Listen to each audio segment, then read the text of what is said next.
welcome back to Just Another Football Podcast.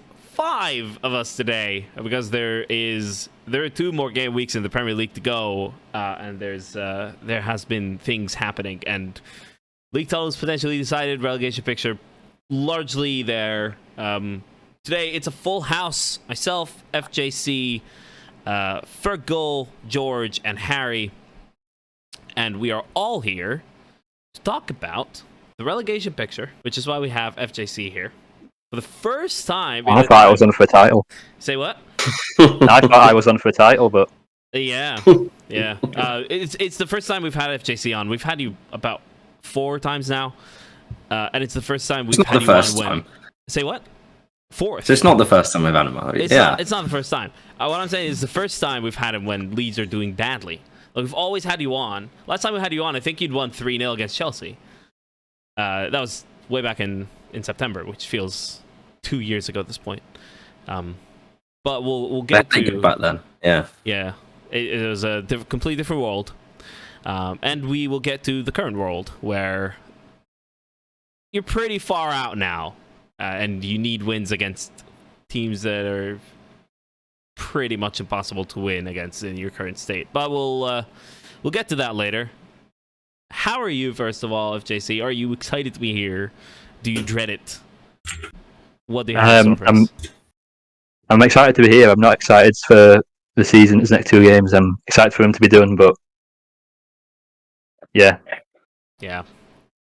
Well, we'll talk about all of that, but we were just watching, including Harry, in person at the Emirates, Arsenal's title chase ending. Do you feel that way? Do you feel that it's just like it's done now? No, I think we're still going to win it, mate. I think City are not going to win another point because they've been looking a bit shaky recently. No, I mean, this was just a confirmation of what we already knew. Doesn't make it acceptable by any means to lose like that. But I'm probably not as angry as I would have been had the sort of previous few weeks gone a bit differently, because I think it's gone anyway. But that doesn't excuse what happened, to be honest with you. Like, it's one thing for me to think that as a fan, and I think actually generally the mood in the ground was kind of that of resignation. There wasn't the kind of usual pep about it. But that doesn't mean the players can go out there with that attitude, and it certainly doesn't mean they can lose 3-0 to, a decent team. But put it this way, I can't think of many teams, if any, that have been going for the league and at this stage of the season lost 3-0 at home to a mid-table team. It's just not good enough, simply put. Do you think Brighton are mid-table? Well, the table doesn't lie, mate. They're 7th, I mean. Are they 7th? Are they 6th now? Yeah, they're on a chase for mid-table-ish, yeah. Yeah, they're 7th. They're above Tottenham with 2 games in hand over them. Yeah, Tottenham are rubbish. I mean, Tottenham are 7th. They were 4th. I can definitely say they're better than Tottenham. Yeah, they're a good side. They lost 5-1 to Everton on Monday, so it's not like we're talking about. It's not like we're talking about a world-class team here. We're talking about a well-coached side that are obviously very well drilled in what they do, and have ways to hurt you. And I accept that, and that's kind of the way it ended up playing out. But I'm not as big on Brighton as potentially some other people are, and it's something I made clear earlier actually. And this it's very easy for people to just kind of say it's salty, and I get that, and I know that's probably the way it appears, but I basically think that they're doing well. They punch above their weight, and all I would say is anyone that loves watching them, I would urge you to go and watch your team play against them, and it is genuinely. It's mind-numbingly boring. And they'll argue it was successful in the way it worked today. I would sort of counter that and say we were so sloppy in that first half. We had 3 or 4 really good opportunities where they played out and made a meal of it, really. And we just weren't sharp. And that annoyed me more than anything, to be honest. In the second half, we were rubbish, and obviously ended up getting beat 3-0. But the chances were there to get the game where we wanted, and once they got 1-0 up, then I think they're very good. Their style is very good if you're 1-0 up, because I think they play essentially what is rope-a-dope football, where they pass it around the back. They're trying to draw you onto them, and then they obviously can hit those passes into the areas that they then want to get the ball. Yeah, and I think that their game plan relies on sort of the opposition maybe playing a little bit with emotion and not with kind of clarity in their tactical structure. And I think you see that happen more when you go a goal down than you do probably at 0-0. So, good side, tidy side. But I'm more concerned about our performance than giving praise to the opposition, to be honest. There are two things here. I thought Brighton in the first half particularly, it felt like they were overdoing the lure the press. And because what Arsenal did was press from the front, like press their players to like eventually force the pass, right? Because that's what Brighton want to do anyway, to move the ball on. But then they place people between the lines and not. So what teams do against Brighton is if they hadn't caught on to what Brighton do is allow the pass to get onto the next line, right? And that's how they go like vertically, right? So the ball goes from defense, and Caicedo will drop in and get the ball, but then Arsenal's midfielders, particularly Xhaka's, I thought had a great first half, would place himself like between the defensive line and defensive midfield, and Arsenal will get loads of interceptions, but then won't do anything about it or with it.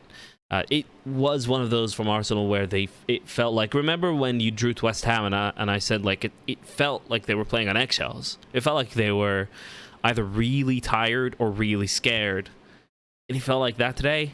Neither of those things are acceptable though, and they definitely shouldn't be tired. I mean, that is the one thing I think sort of recently I just can't accept the argument of burnout, because it's sort of like, well, we've not actually played that many games. We went out of the Europa League pretty early, didn't go far in the Cups.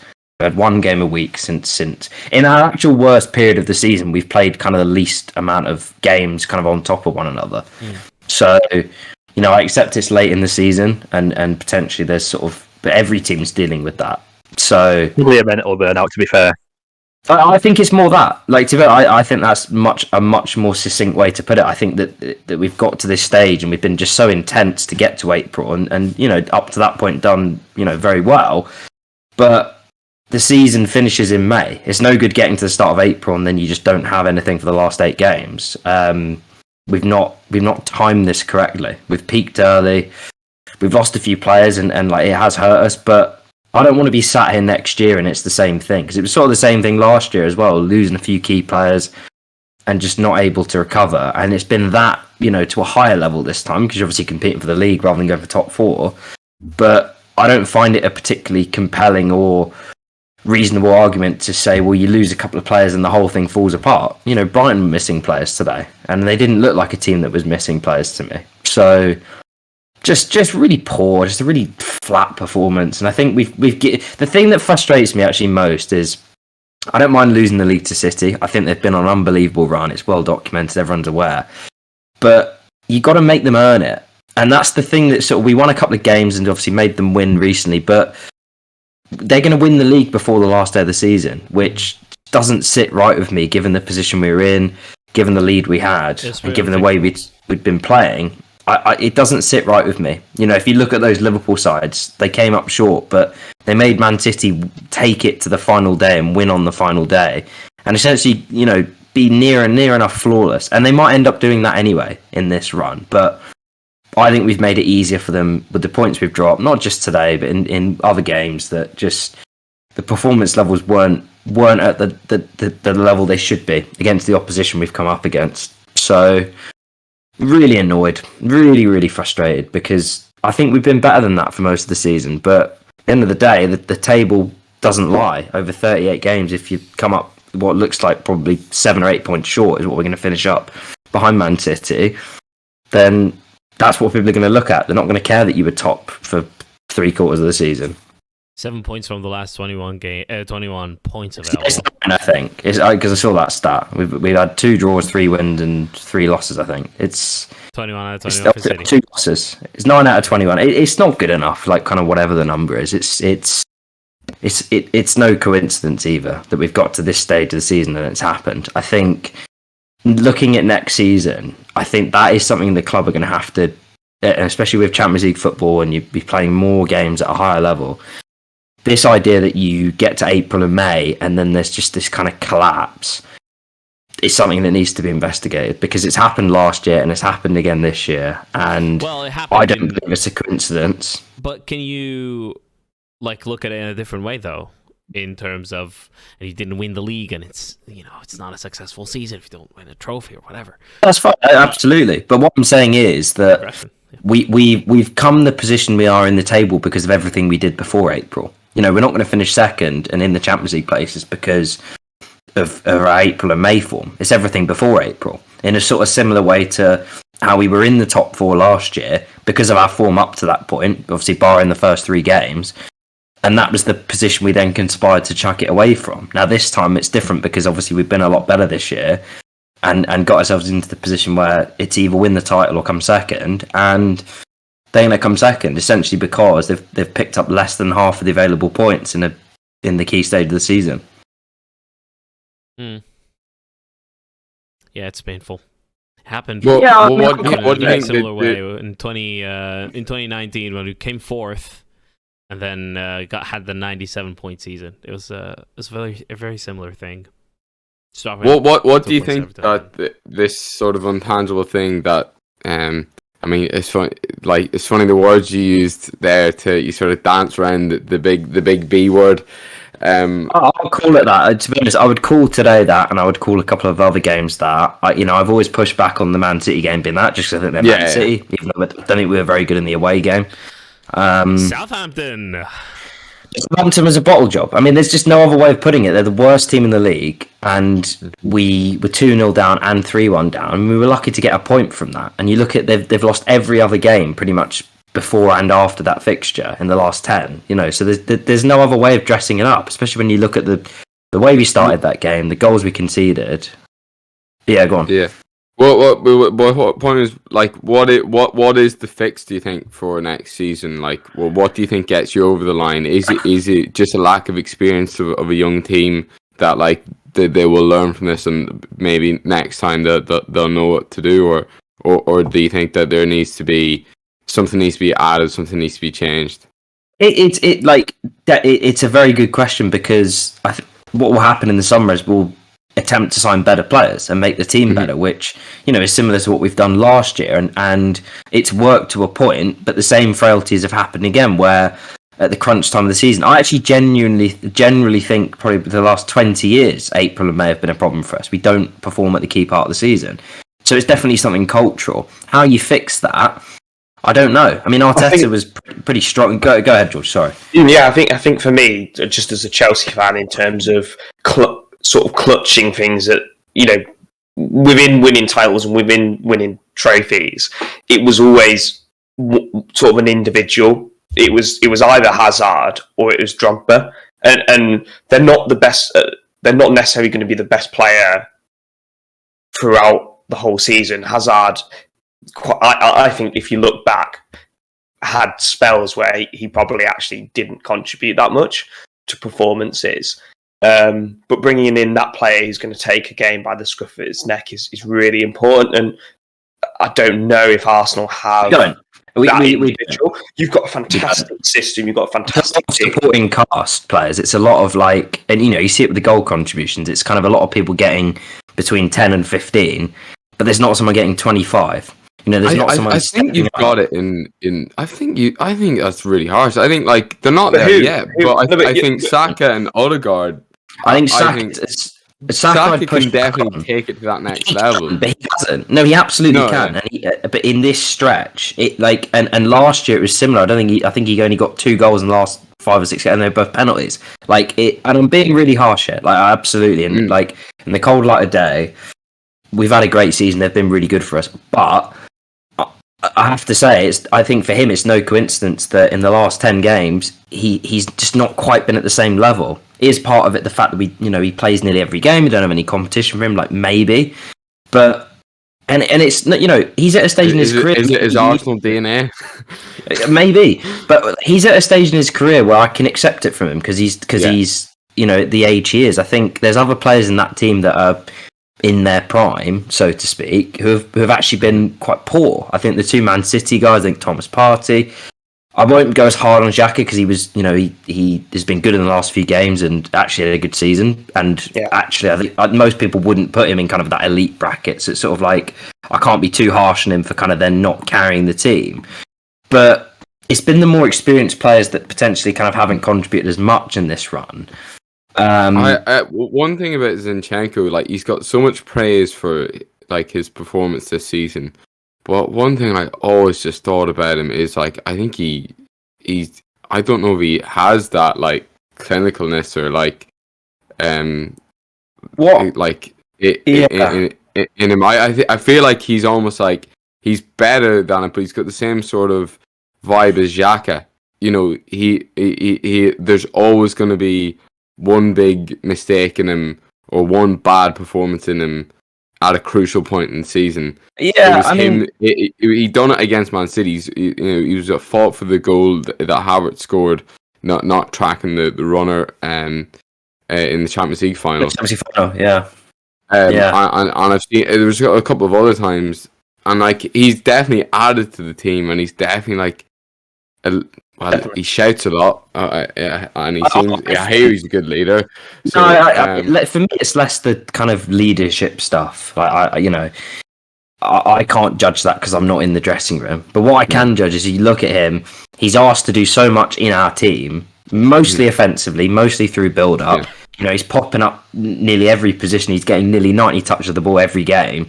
When we ask him to defend that big, left half space that we leave quite open, he's asked to do a lot. And I actually think that it's sort of, in a way, it's similar to the situation we created with Thomas Partey last season, where it was almost like a single point of failure in the team in terms of our build-up, in terms of the way we actually are able to part. I mean, you look at it today, he's not playing. We didn't try to build up, we just hoofed it. And I think that is a problem for me, that if you create this single point of failure where you take one person out of the team, and he is known to pick up a few injuries, like it's not uncommon for him, you're in a worse position for it, I think, overall, if you've got someone you're so reliant on. The second their levels drop or they're unavailable, which is kind of what both of those things have happened in the last 10 games, I just think it leaves you in a more vulnerable position. And I think sort of more widely speaking, this is the last thing I will say on it, him being injured and Tierney playing and Martinelli going off and Trossard playing and the subs we made today,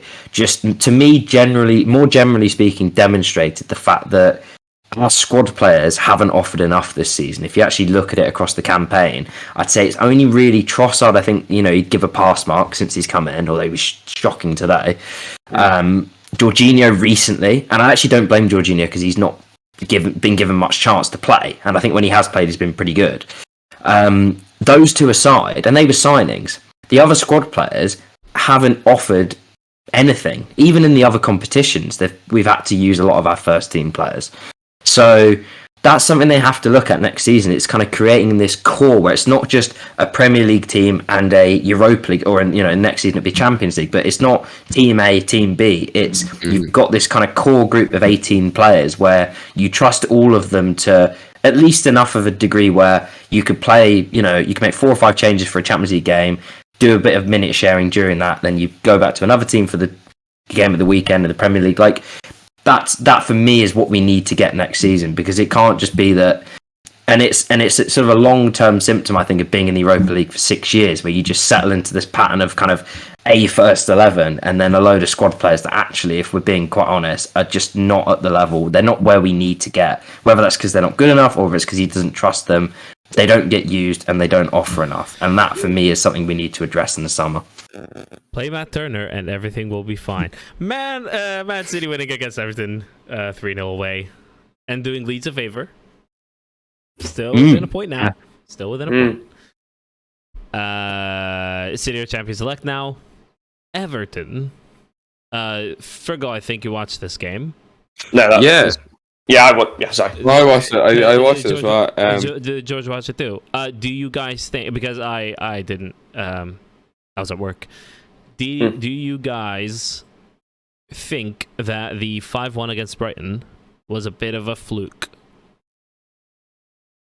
No, I thought Everton started. I thought Everton started really, really well, but it was like literally up until the goal.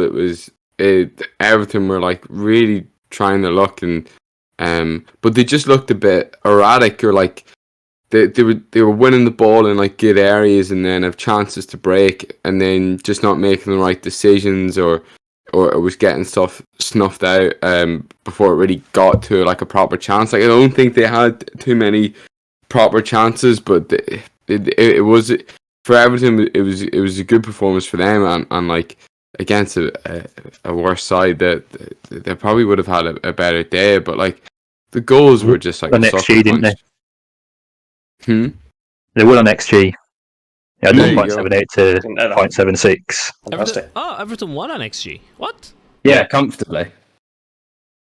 I didn't check that. But like Gundogan's just like Oh wow, like, they did not comfortably. It's well, Understat has it as like a 0.15 difference. I saw mine to the XG philosophy. So I mean, they're pony. So I could have been completely wrong. Yeah, they are. But yeah, Understat is way better. But oh yeah, wow.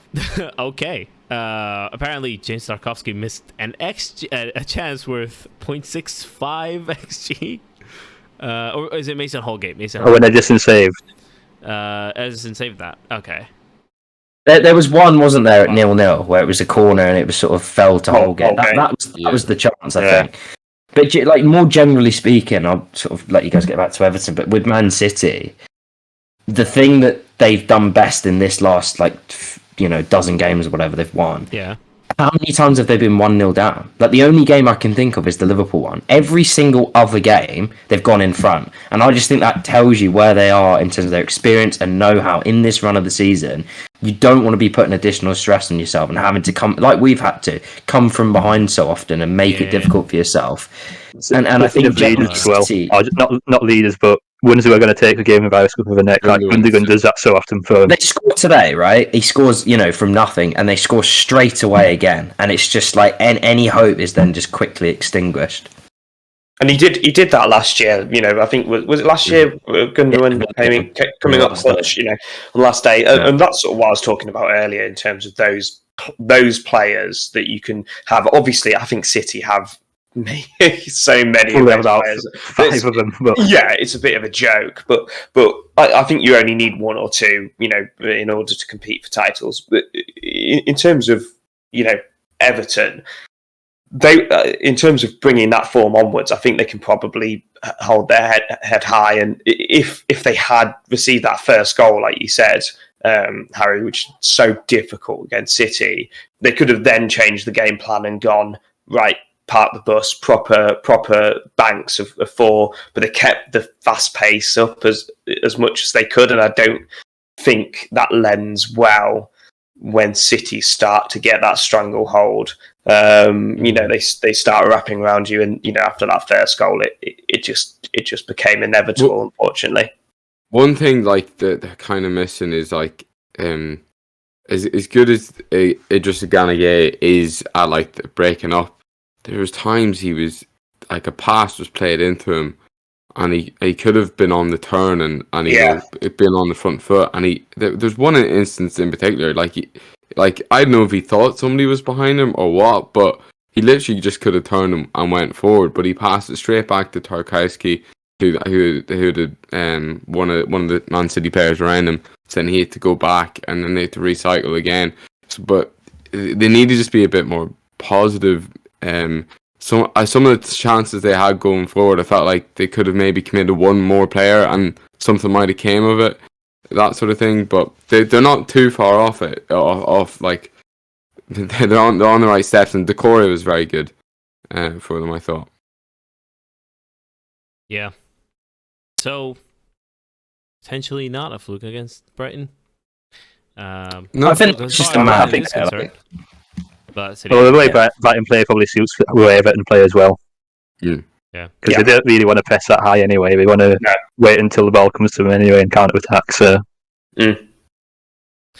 Well, they have now the same number of games as Leeds. It's particularly satisfying to look at the league table with most teams having played the same number of games, because we've had to deal with looking at the league table with people playing games within like 4 of each other, and it's like really confusing to get a picture. But the relegation picture seems clear. It's gonna be Southampton are down. It's gonna be one of Everton, Leeds, or Leicester. I think Forest are pretty comfortably comfortably out of it. Oh, next game I is don't Arsenal, think actually. I don't know. Same I as don't Arsenal. know. Everton play Wolves next, and Leeds play West Ham. But Leeds drew to Newcastle 2-2, which is not easy. See, so that was Saturday morning, right? That kickoff was 7:30 a.m. here. Yeah, lunchtime kickoff here. Yeah. Mm. So I'm like, the night before I'd graduated grad school. We're in a good mood. We'd spend a good day out, right? I come back. Oh, we gotta wake up for the game, right? We gotta watch that. And my twin brother Kareem, he says Newcastle might break a record on Leeds tomorrow. Like this might get like to 8 and 9. And I go, no, Kareem. Leeds are gonna win 3-1, right? And I insist on that. And my dad is watching with us too. And we tell Dad this, what he thinks, and he's largely with Kareem, but maybe not like a record score, maybe 3 or 4-0. Like we're talking something a little bit more modest here. Luke Ayling scores 3rd minute. I'm thinking, wow, okay, here we go. It's my vision is there. There's something going on.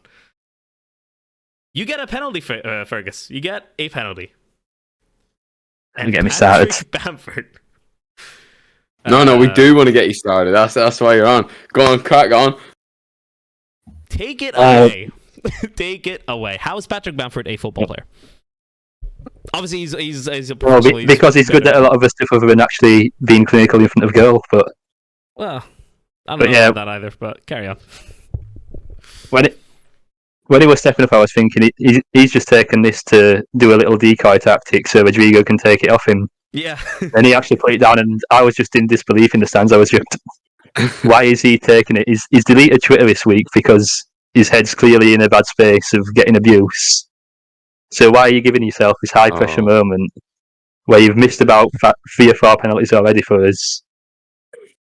Yeah, as soon as he got the penalty, as soon as he got the ball in his hands, I was telling them this is gonna get missed, and they're not gonna win because he's gonna. Yeah, I think all 36,000 people in the stadium thought this is getting missed now. Yeah, like you can see it if you watch a replay of the goal. Just all of these fans in the stands, head in hands before he's even taken the penalty because they know what's coming. Yeah, and it's just. But bigger picture, though. What have you thought of Sam coming in? It's a massive change from Bielsa a year ago. Can I just say before you get started on this, there was this perception, rightly so, from his time at Everton, that his brand of football is just like absolutely dire. Watch like it's like so incredibly negative, so defensive and ugly and physical, and relies on just wearing you down with really, really bad football that is pretty unwatchable.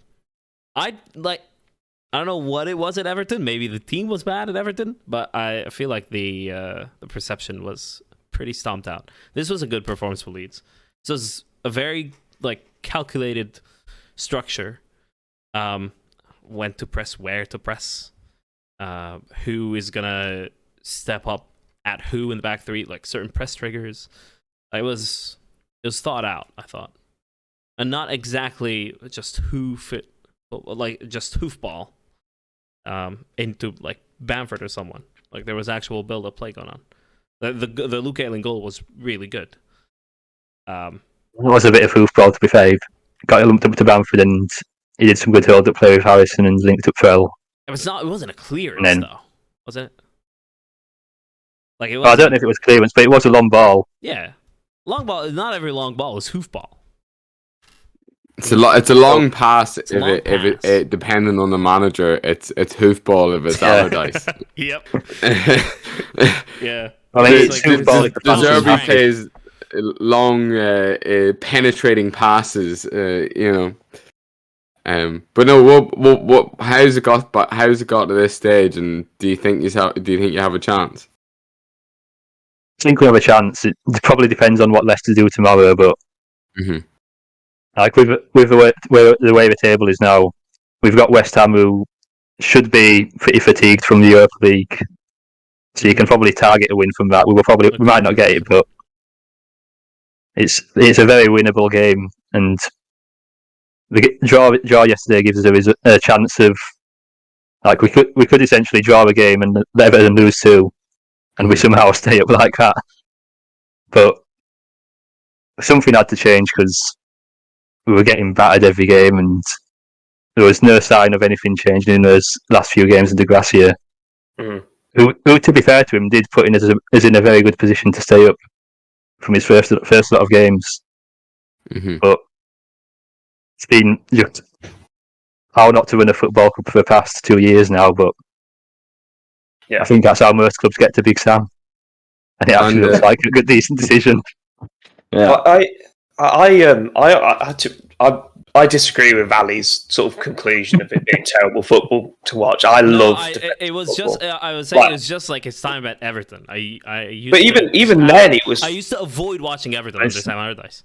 I think the doggedness of those kind of performances, yes, when it's your team watching it, is pretty horrific. But even so, there is something really, I think, quite insightful or quite interesting about how you organise a defence, and in general, winning headers. I think it's actually a skill, an art form that I don't think is appreciated enough. And then I also don't agree that they played particularly well against Newcastle. I mean, oh come on! I think it was shaky. I think they weren't great. They weren't Fergus, comparatively to the other performances, was it an improvement? Big improvement compared to recent performances, but anything is an improvement to that. I think it's harsh to say it's not a good performance. Like, Newcastle are one of the best teams in the league this season, and I don't think anyone can say that we didn't deserve to get a draw at least out of that game. Yeah, absolutely. They got 2 penalties which were pretty soft. Like, the first one was a dodgy mistake, but the second one was a bit like Fergal was very unlucky to give that away. He got pushed in the back, and his hand's just in the air because of that. I mean, he was playing against you as well. So you had a man playing against you, give 2 penalties away, and you missed a penalty, and you got a draw. I mean, of course it's a good performance. Yeah, like 13 against 10. Yeah. Or 12 against 10. Exactly. Yeah, well, he might as well have been playing for Newcastle the way he played. He was terrible. One of the things I've enjoyed about Sam Allardyce back at Leeds is that I love that he's kind of set the expectations relatively low. Like, he was talking about, like, he was like, oh, I'll go in and try and get the confidence up, and well, I'll just try and maybe increase by 1 or 2%. He was like, he was talking about these like marginal gains, even though it needs to be like a big overall change. But I get his point. But what he said was like, increase every player by 2%, and that's 22%. Yeah, every player. It is a bit sketchy, but that is that not 22% of 200 whatever? Or I don't know, 100. No, if you put every player up by 2%, it is just 2%. But yeah, not in Big Sam's maths. Not in Big Sam's. No. The positive thing about having Big Sam is he wouldn't take on a project where he doesn't believe he can stay up. He would not tarnish that record. He has got such a massive ego. I genuinely believe. He's been down now. He's already had it tarnished now. Yeah. Oh, did he? Yeah, you got right. I've missed that. Yeah, I think it might be. He has put the blame of that on Fergal. Yeah. He was like a good half a season as well. So. Yeah, he proper took him down. He did. What's the next steps with these? Obviously, it massively depends on the finish of the season. But do you think that they'll move away from the style of managers they were trying to go for in like Jesse Marsh and like sort of a lot seemed to be a big Red Bull influence? But do you think they're going to stick with that now, or they need a new director of football as well? When we sacked Marsh, it was Iraola, Gallardo, and Slot, who were three front runners for a job, which are nothing like Red Bull football. They're much more possession based, but there's a takeover is expected if we stay up. I don't know what happens if we go down. So no one knows what's really going to happen in the summer because it's just all uncertainty of who's even going to be in charge of the club. Yeah, and what are they going to want in terms of director of football, manager? I think going down's really scary at this point as well because you've got two.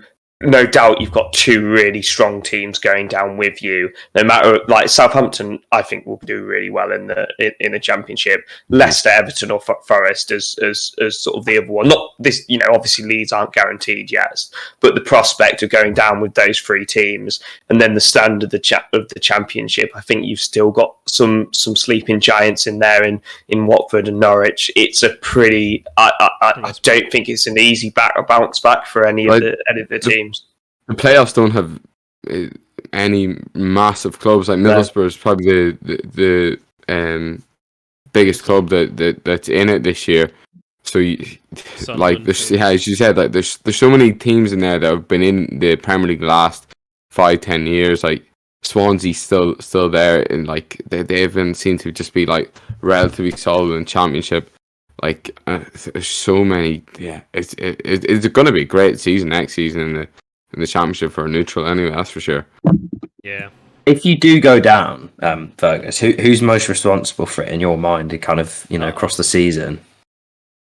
I'd put it most responsible on the board because it's essentially their decisions of squad building and managerial appointments have put us in this position.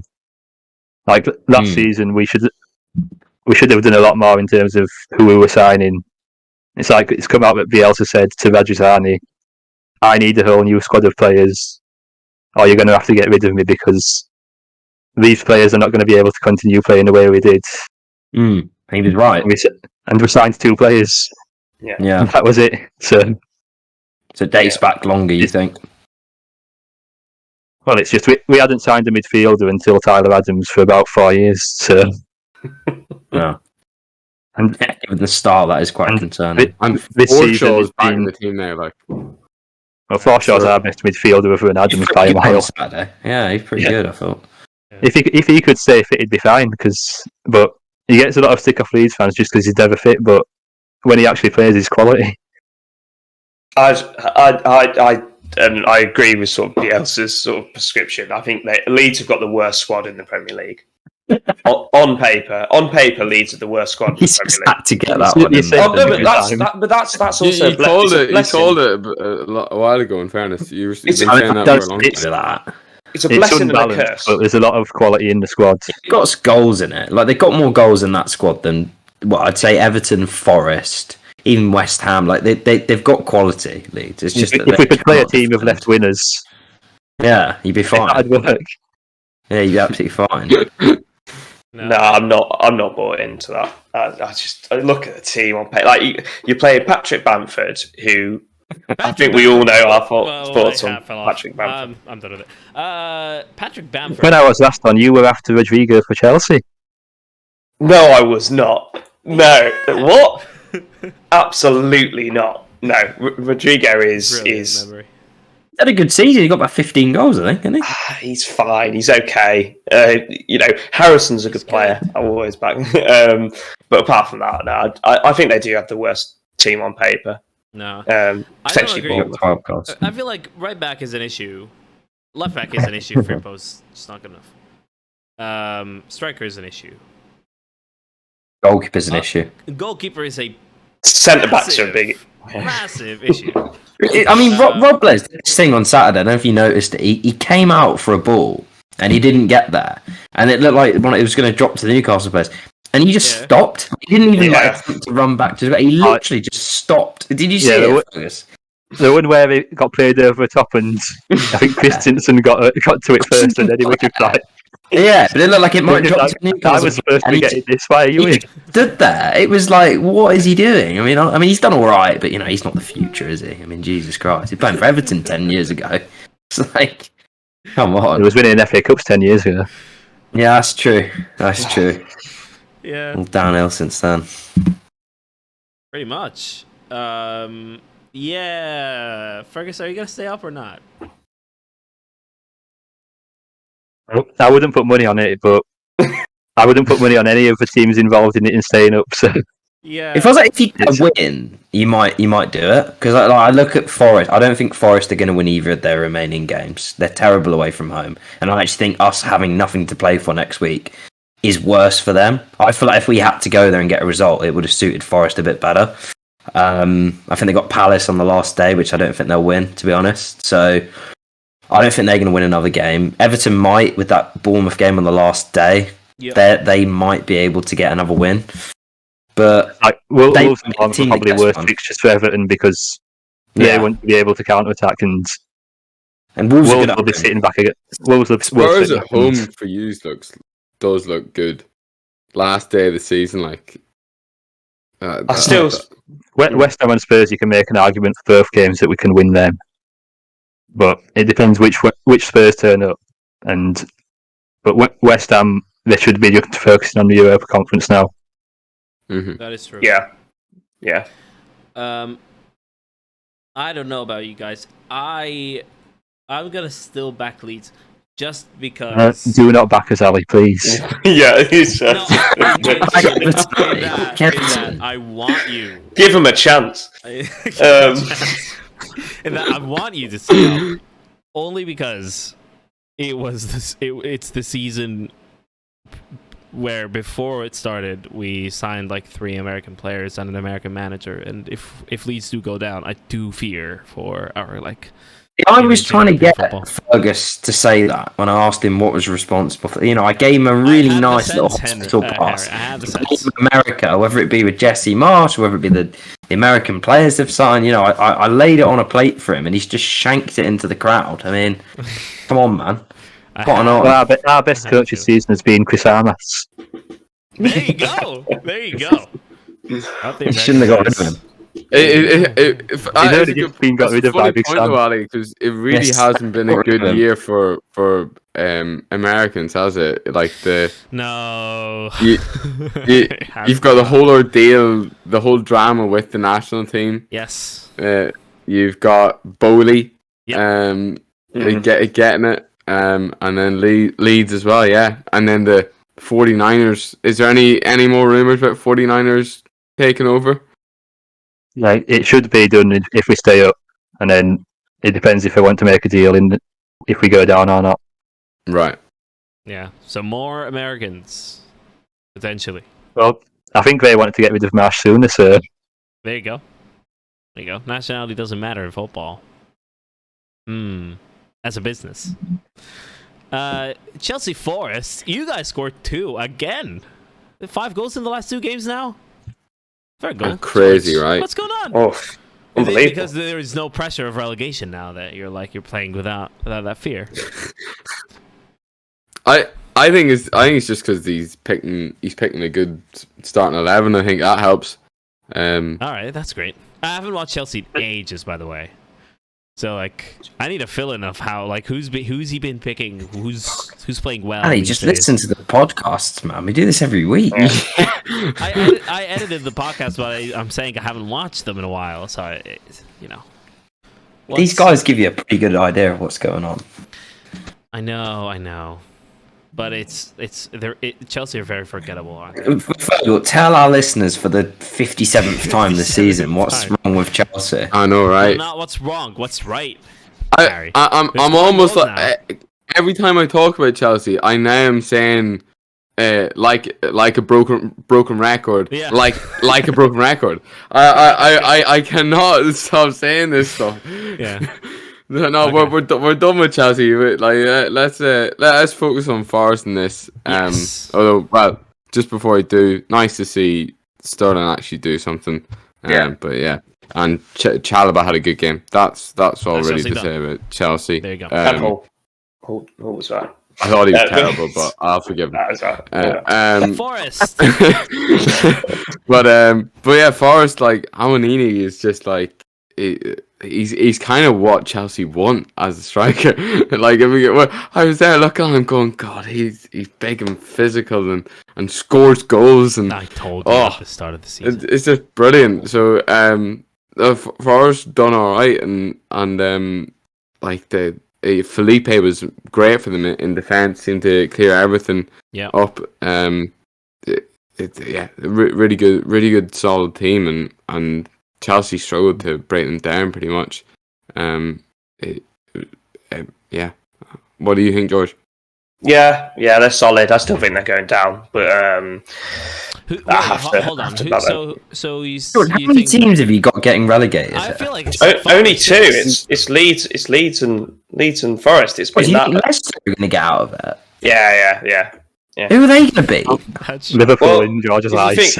They've been averaging. As well win against Liverpool. You never know with us. Exactly. They've been averaging just less than 1 point per game. So they're going to get 1 point within the next 3. And then I think for some reason they're going to get another win. I don't know. If they were averaging 1 point per game, they wouldn't be. They'll go down. They'd be on 5 points. They'd be 16th if they were averaging 1 point a game. Come on. I've just got to be deluded and back what I've said from the start, because if I say it consistently and it happens, I'll look great, and it still could happen.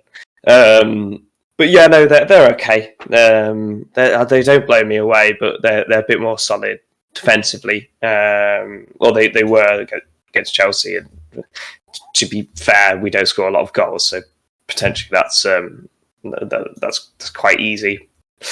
From my understanding, he does play quite defensive, counter-attacking football, and was in the Championship. He didn't shed too many goals. They've not been able to do that in the Premier League, probably because of the quality difference. But if they can keep people out, they're going to stay up. So that's an important side of the game. Having said that, they still conceded 2. They conceded 3 against Southampton. I don't know. They don't impress me that much, and they've got a tough fixture list as well with Arsenal, who, while there's still something to play for, will obviously have to have a go for it. Everton have the easiest fixtures going, and I think the manager to do it with experience as well. So it's a really tough one to call. Forest are getting better. They clearly invested well in Taiwo Awoniyi, but I don't know. There's something about that squad that they clearly haven't been good all year. And they're in a relegation scrap in the last 2 games of the season, so it could all happen. Tabs on Tammy. Roma are very quietly on a stinky run. They haven't won in their last 5. 3 draws and 2 defeats. In the Europa League. Well, they won in the Europa League. I'm saying the league form has put them 6 points removed from a Champions League spot. 6. Okay. And Milan have only 2 wins in the last 5, and they are 4 points removed from a Champions League spot. So if they end up getting knocked out, which it looks, I saw they were having a conversation with the Ultras after their loss to Spezia. Yeah, I mean, they're done, aren't they? They're not going to get in the Champions League now. It doesn't look like it. And they obviously having lost to Inter 2-0 in the Champions League. That game was just mental. It was just like I just was watching it, going like, how are these 2 teams in the semi-final of the Champions League? Absolutely shocking. It was so bad, so open. Last week as well, didn't we, about AC Milan? They're one of the only teams that lost twice to Chelsea all season. Yeah. I mean, they are not very good. Yeah. Well, to be fair, they really were not very good. They were terrible. AC Milan are in the semis because of Leao when he wasn't playing, but yeah. They clearly didn't miss him. He is their only hope. But even AC Milan could have easily come back in that. They had decent chance, but then Inter could have easily just put won at 5-0 as well. It was just the most open game, which is so strange at this stage of the Champions League. I don't know if it was because it was a derby that it gave that sort of feel to it. But yeah, no, I wasn't too impressed. But hopefully, I'd love to see Jose do the Europa League. Well, that's the reason for a drop off. Just know that we've got the Europa League in the bag. Yeah, potentially so. And the Europa League form has been just. I was like, just before the podcast, I was looking at the league table. I'm like, really, Roma have been this bad? Because they've been making progress in the Europa League, and don't have that perception, right? It was surprising to see. They have the worst form in the league, Roma, over the last 5, apart from Sampdoria, who are last, and actually Spezia.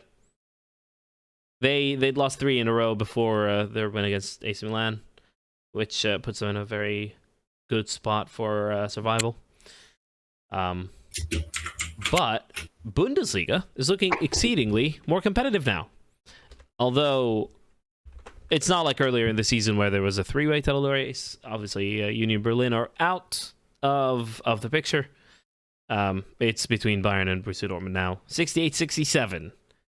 Both winning the last 2. Next game for Bayerners is Leipzig, who are 3rd. And I'm just crossing fingers. Can I just say on Roma one last thing? Yeah, go on. You can't blame him because the key player Diego Llorente has been injured for the past 5 games.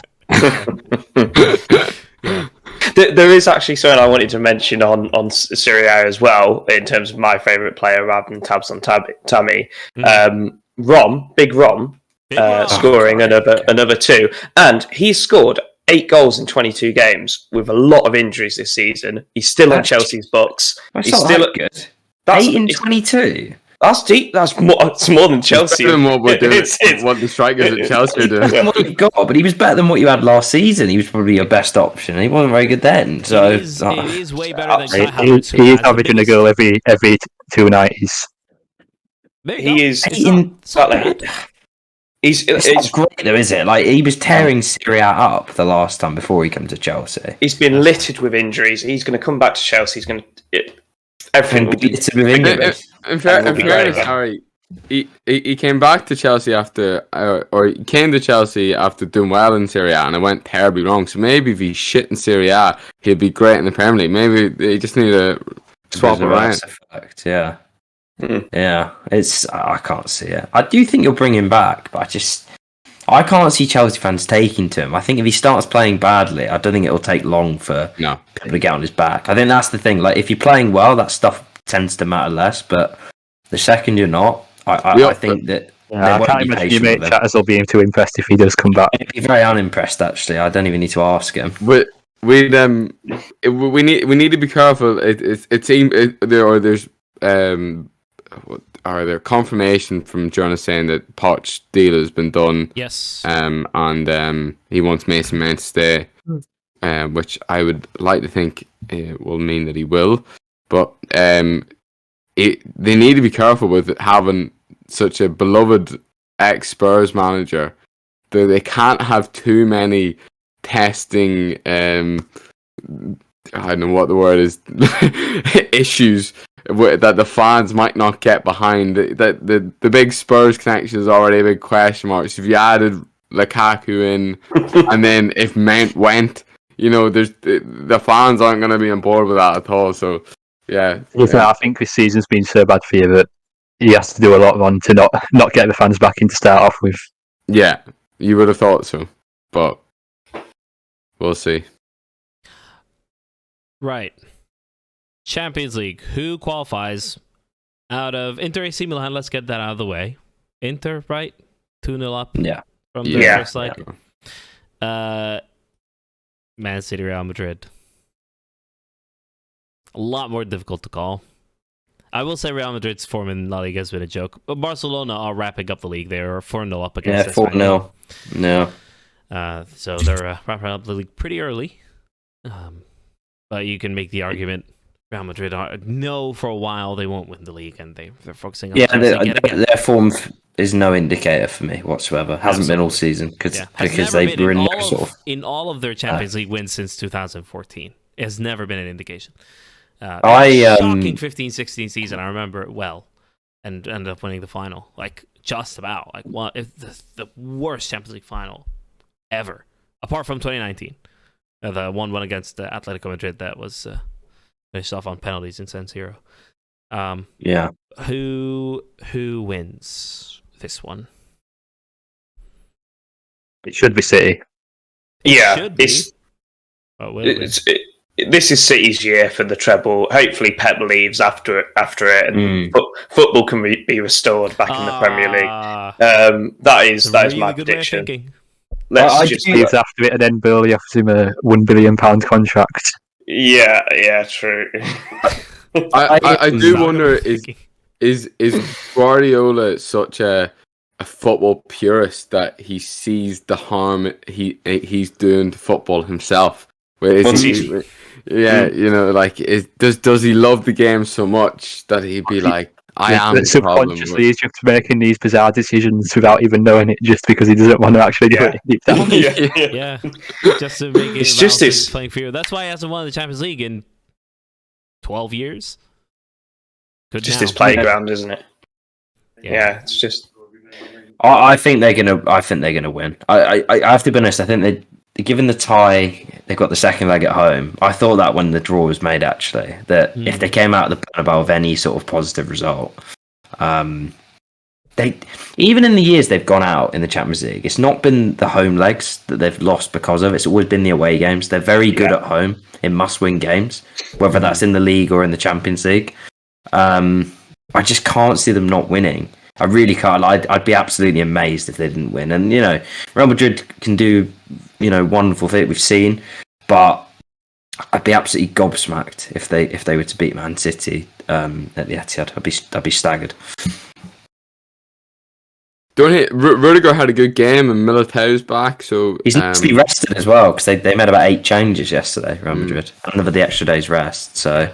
He's ready to go in there and I mean, he is like literally, I suppose we should touch on this, he is like the perfect defender to ask to do what he ended up being asked to do against Haaland. Like, he is so perfect for that task, to genuinely just follow someone around, annoy the fuck out of them, and actually have the sort of like pace and power to kind of stick with them. He had a really good game. He's going to have another really good game, but I think that is like his, I always remember he played well against Salah as well when he used to play in a back three and he would just get like touch tight to him, playing almost as a left back. I think for that sort of assignment, he's about as good as you can get, I think. And he'll need to be. And I think he will be. I think Real Madrid are going to go through somehow. Don't ask me why. It's unlike you, Ali, to be the Real Madrid poster boy of the podcast. That's why he's saying it. Last year, as soon as they won against, as soon as, not even like before they won against PSG, when I think Benzema scored a goal from the 18-yard box, gave them the league. I was like, right then, I've maintained since that Real Madrid are going to win the Champions League. But, and I was completely. Well, folks, you heard it here first. Ali's back Real Madrid, so put your money on City. It's travel incoming. Do you remember last year's final, right? When VCU scored, certainly did. I was like, Real Madrid are going to win this 1-0 with this being their only shot on target. Guess what happened? Apparently, my curse works with any that's team. Some prediction, making a prediction after they go 1-0 up. Well, I'd made the decision they'd win the Champions League since the round of 16. So, like, yeah, it works. It works with everybody else, apparently. We'll see if it does this time. You absolutely did not predict Real Madrid to beat Liverpool in the final. That is absolutely rubbish. Positively did, George. We'll go back to that pod. We'll go back to that pod. I remember being a split. I was back in Liverpool. I thought George was. I got it bang on. I said 1-0. You got it bang on. Did. Bang on.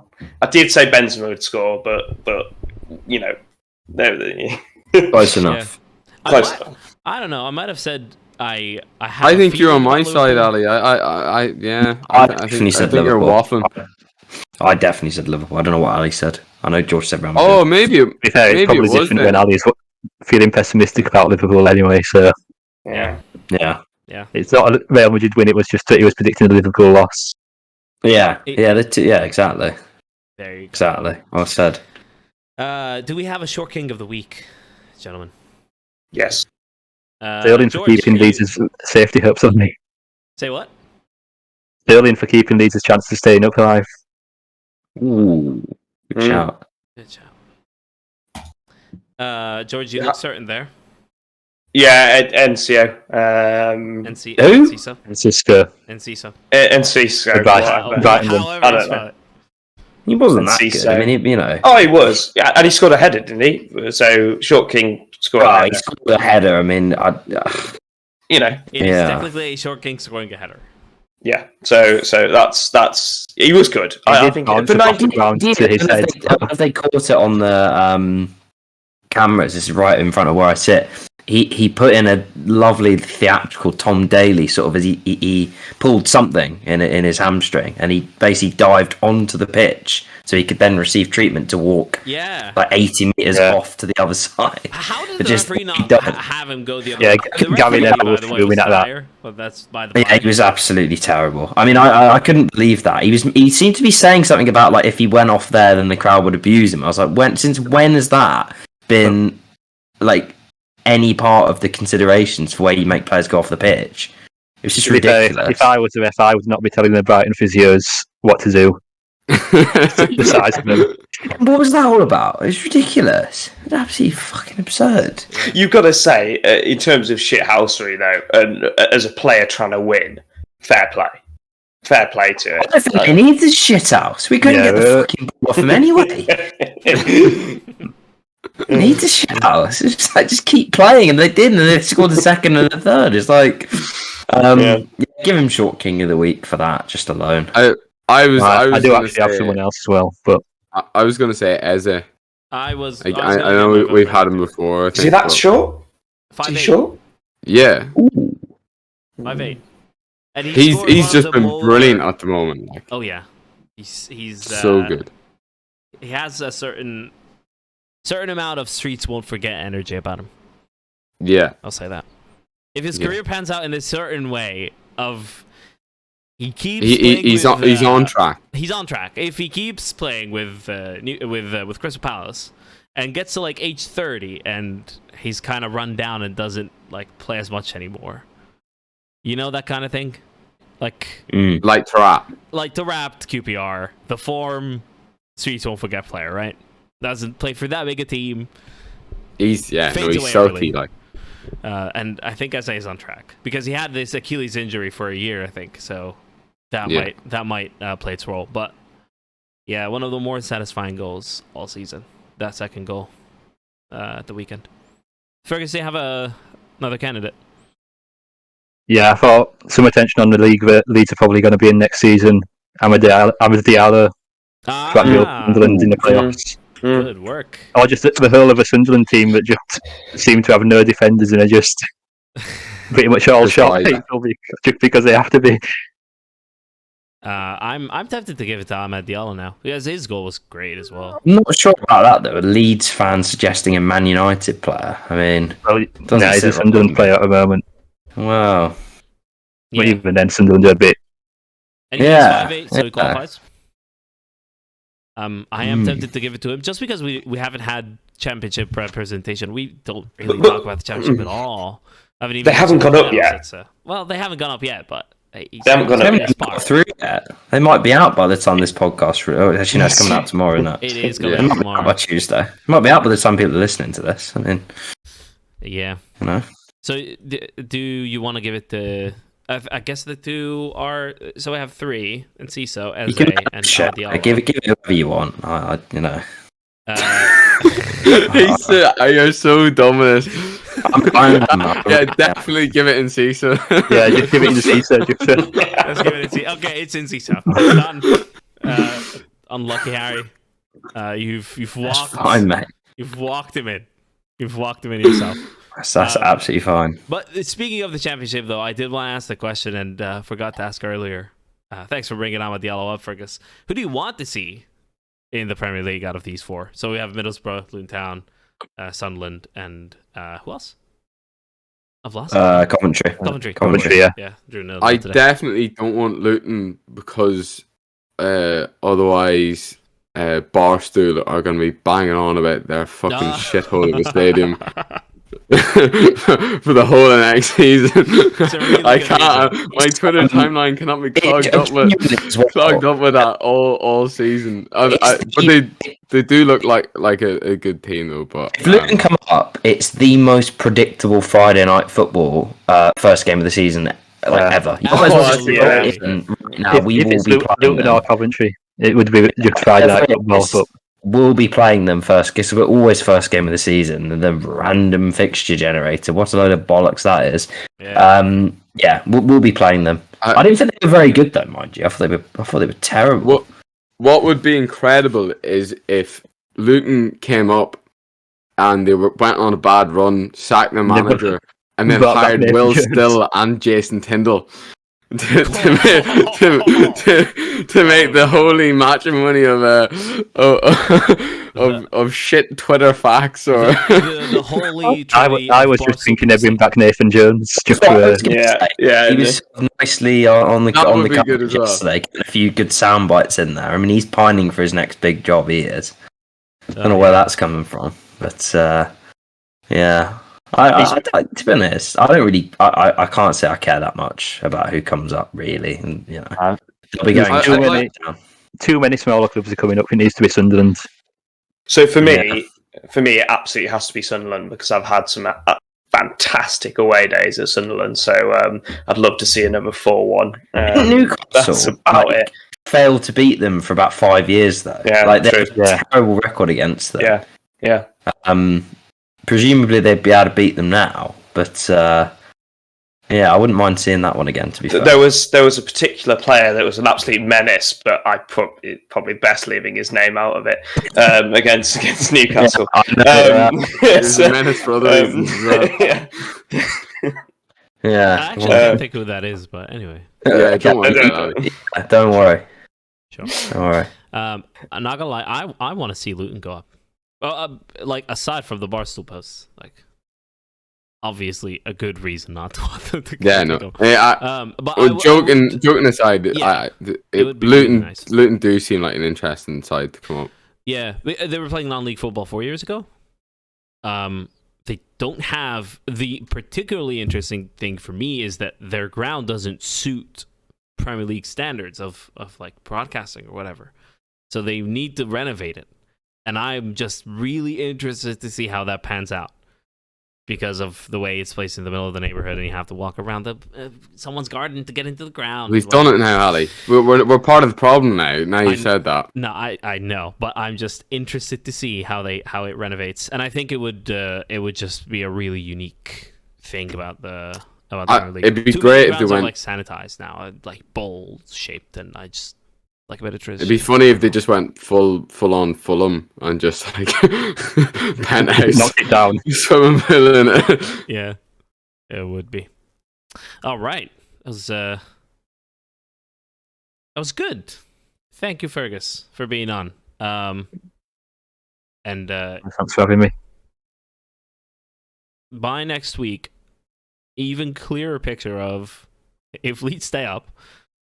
Even clearer picture of potentially Man City would have already won the league. They would be champions. They probably will be.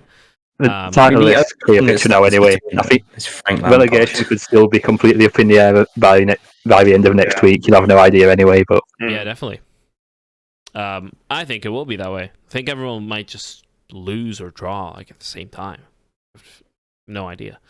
But yeah, it should be interesting. We will know of the Championship playoff final sides. We'll know of the Champions League final.